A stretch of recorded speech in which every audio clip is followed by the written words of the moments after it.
la fête de la victoire, ou le retour des Grecs.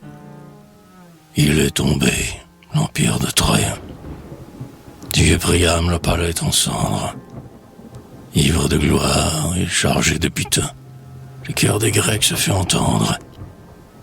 Assis sur les bancs des vaisseaux, qu'enchaîne encore la mer Pontide, ils invoquent le vent rapide, qui vers la Grèce entraînera les flots.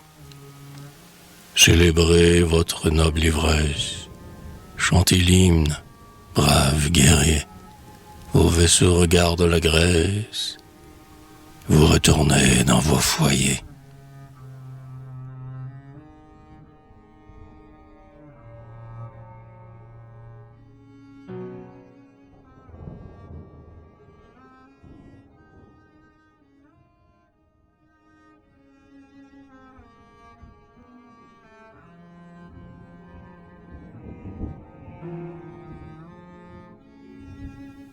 Plus loin est la bande captive, des femmes troyennes en pleurs. Le front prosterné sur la rive, frappant leur sang plein de douleur. Pâles, sombres, traînant les chaînes, aux fêtes des vainqueurs elles mêlent leurs cris. Elles pleurent leur propre peine sur les cendres de leur pays. Adieu donc, ô terre chérie. Bien loin de toi, sur ces vaisseaux, des maîtres étrangers entraînent notre vie. Heureux les morts, ils dorment en repos.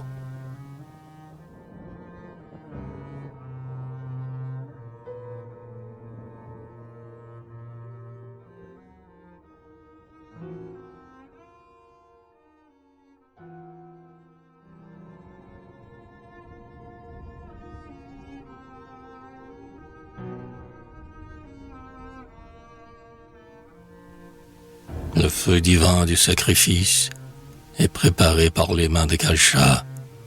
Il invoque sa protectrice, Pallas, qui fonde et détruit les États. Neptune, qui donne à la terre la vaste ceinture des mers, et le dieu maître du tonnerre, l'épouvante des cœurs pervers. La longue lutte est terminée. Le cercle du temps est rempli. Sous le poids de la destinée, le grand empire a fini.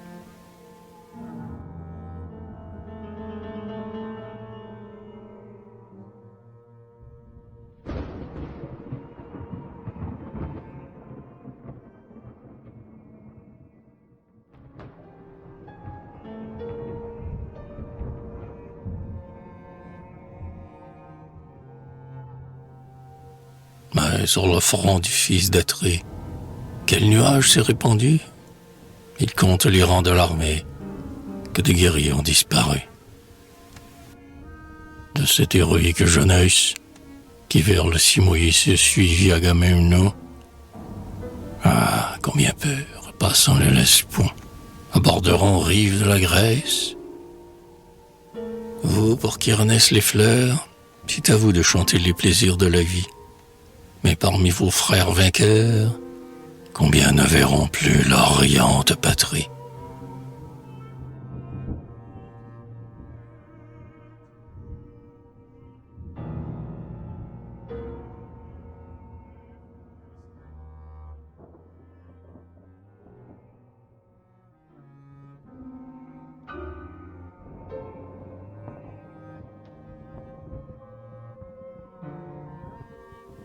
Ulysse, que Pallas instruit de l'avenir, laisse échapper ses accents prophétiques. Tous doivent-ils se réjouir en embrassant les autels domestiques? Peut-être les dieux des enfers menacent-ils une éclatante vie? Et des Troyens qui bravent à la furie pourraient tomber sur le coup plus amer? Heureux celui dont l'épouse constante a conservé l'honneur de sa maison, car l'infidèle est trompeuse et méchante. Ses volages désirs égarent sa raison.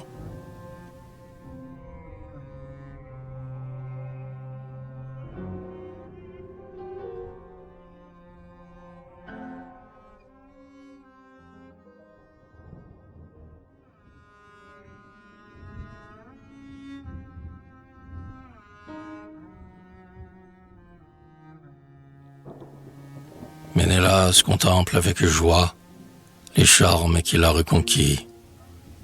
Et l'insensible Hélène, oubliant déjà Troie, se plaît dans sa beauté dont les Grecs sont épris. Que de mots a versé le séducteur perfide sur les vaincus, sur les vainqueurs. Mais Jupiter a tourné son égide. Ils ont péri, les ravisseurs. Les dieux vengent la foi trahie. L'hôte sacrilège est puni. Et sur cette race ennemie, le ciel s'est appesanti.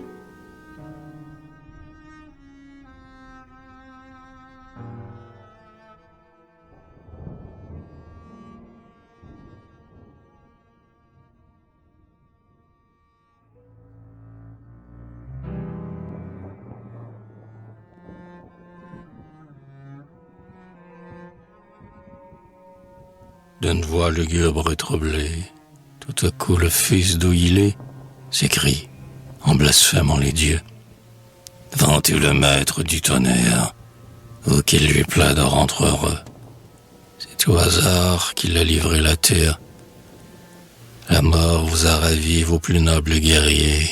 Maître Tircis te retourne en paix dans ses foyers. Le destin, de son urne immense, laisse tomber les biens et les maux et la mort. Si vous gagnez le lot du sort, vous pouvez chanter sa puissance.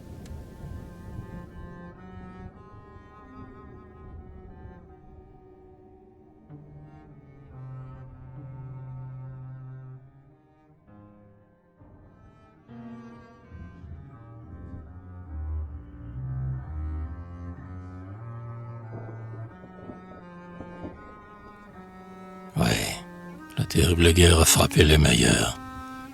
Au milieu des champs des vainqueurs, ton ombre me suit, ô mon frère.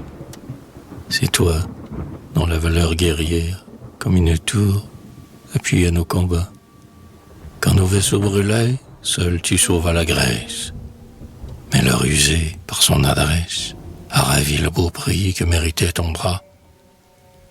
Que sa cendre au moins soit paisible. Ajax a succombé, mais sous ses propres coups. De sa gloire les dieux jaloux, par la colère ont vaincu l'invincible.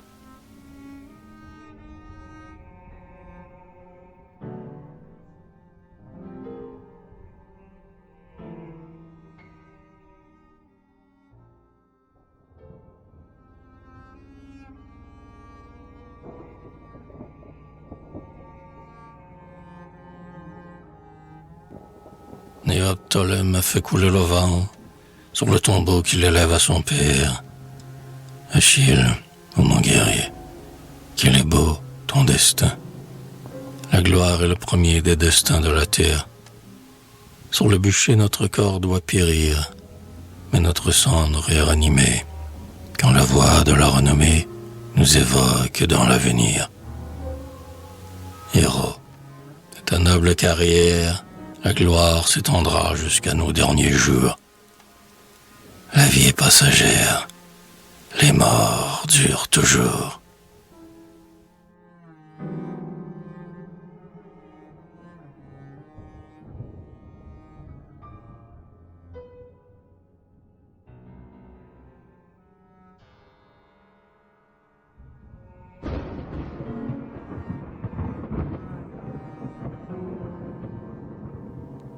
N'oublions pas la gloire malheureuse, dit le fils de Tidée. Du héros vaincu, chantons aussi la lutte généreuse. Pour ses dieux paternels, il avait combattu. Le noble Hector défendait sa patrie. Si les lauriers couronnent nos efforts, à la plus noble cause, il immola sa vie. Qu'un grain d'encens l'atteigne chez les morts. Qui combattit pour ses dieux domestiques, qui fut le bouclier de sa vieille cité, a pu tomber sous ses débris antiques. Mais par l'ennemi même, il sera respecté.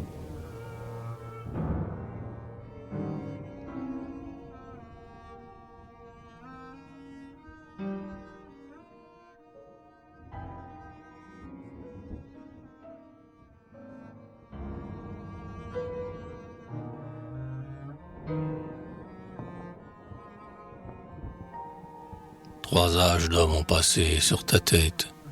Ô Nestor, vieux convive, oracle des héros. Dans la mer d'Hector, au milieu de la fête, il croit entendre les sanglots. Il prend la coupe couronnée. Le vieillard connaît mal et profondes des douleurs. Tiens, lui dit-il, infortuné, bois ce nectar, c'est l'oubli des malheurs. Croyez-nous, déplorable reine, et ne repoussez pas les présents de Bacchus. Par sa puissance souveraine, il rend l'espoir même aux vaincus.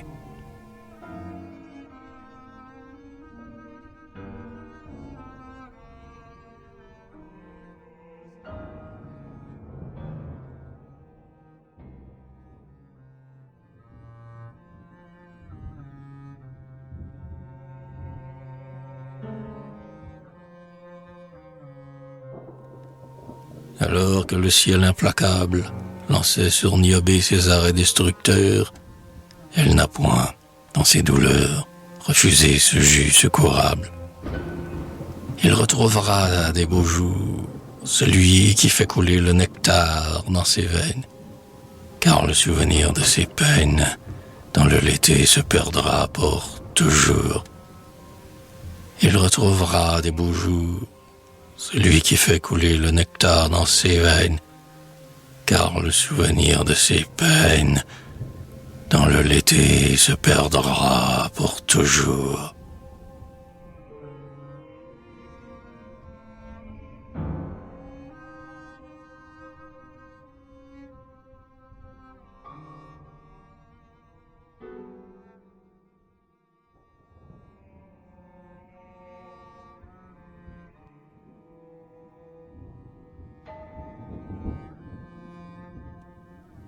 Sous le poids des fers opprimés, la prophétesse obéit au destin. Elle voit dans les airs une sombre fumée planer sur les débris de l'Empire troyen. Ici, dit-elle, sur la terre, tout disparaît, tout se détruit. D'un instant de bonheur, la splendeur passagère s'éteint dans l'éternelle nuit. Partons, amis, que nos vaisseaux agiles laissent loin derrière eux la crainte et le chagrin. Sur l'avenir soignons tranquille, peut-être au sein des morts nous dormirons demain.